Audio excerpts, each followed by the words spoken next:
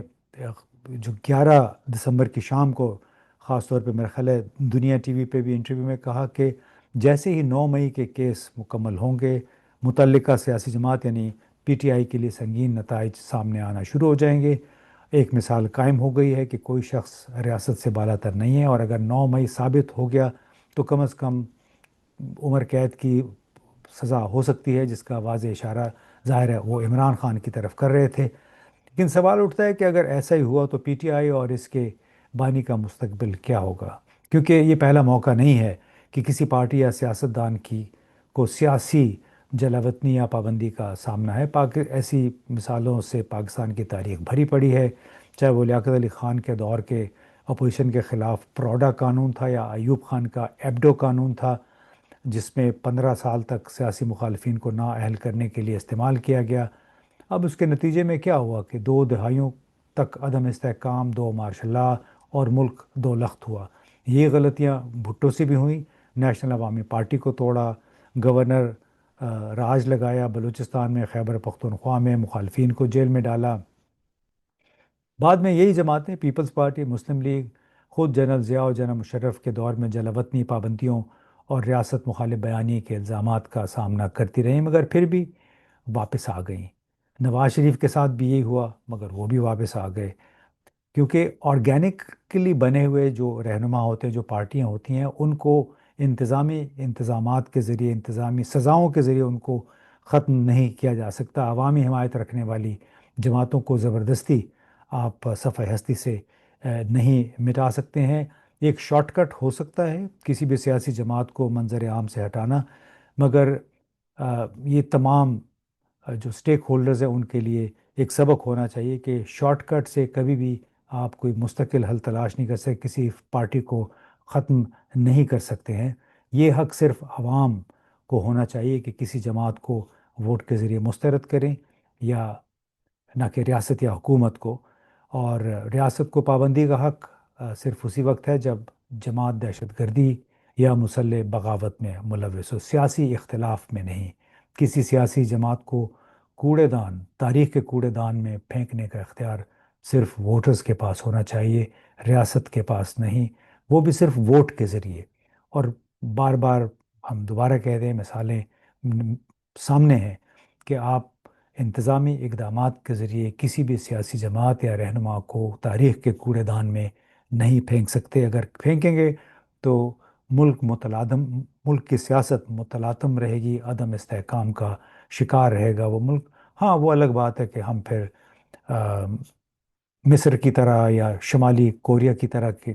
اب ملک کو اس طرف اگر لے جانا چاہتے ہیں تو وہ الگ بات ہے۔ بہت بہت شکریہ۔